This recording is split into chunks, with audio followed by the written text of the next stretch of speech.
I think I've got a grab here from Jim Chalmers. He's currently the Labor Treasurer, the Shadow Treasurer. Of course, he was the Chief of Staff to that world-beating Treasurer at one time, Wayne Swan. Let's have a listen. Well, I'd welcome an election on the economy, Fran, because an election on the economy is an election about 8 long years of wage stagnation and flat living standards and weak business investment. The government's got arguably the worst record on the economy in my lifetime. Certainly the most wasteful government in terms of the rorts and mismanagement in the budget in our lifetime. And so we're happy to have that argument. Now, there's not much that's factually accurate there, because I remember when he was sitting across me in the chamber with Swan when I was working on the other side in government and opposition. So let's not hold him to truth there. But he's absolutely wanting an economic fight. Josh Frydenberg says he wants one as well.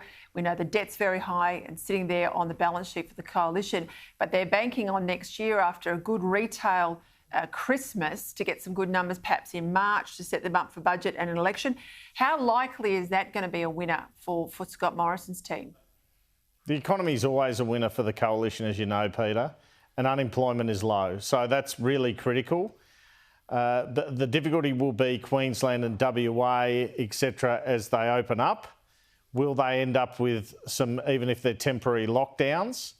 And so that could create a whole world more of hurt again for Scott Morrison. So, look, it's been pretty unpredictable during the pandemic. Honestly, in early June, I would say this is Scott Morrison's election, hands down, more than 80 seats.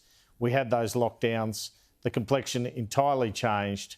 Labor's clearly ahead, but there are a lot of uncommitted voters. And Scott Morrison's trying to repeat the last election and come home with a wet sail, but without an agenda that's greatly different to Labor's. He's going to have to rely on a lot of luck. There's absolutely no doubt about it. It really depends on how the first few months of next year pan out and what sort of mood people are in. Because at the moment, even when he went to the Hunter, I'm told there weren't a lot of people looking for a selfie with Scott Morrison. They didn't mind him, but they're still a bit dirty there about the vaccine rollout and issues like that. So he's got some challenges to overcome. He's made a few gaffes. I don't hold a hose. It's not a race. He needs a good few months, and that's why he's leaving the election as late as possible. Look, I think he's an outstanding campaigner. You don't write the Prime Minister off. I think he's just got to give himself something to campaign on, and he's got to have policies now that he's upset his base to get them back on the team and lock them in. Andrew Clennell, as always, thank you for your time. Thanks, Peter.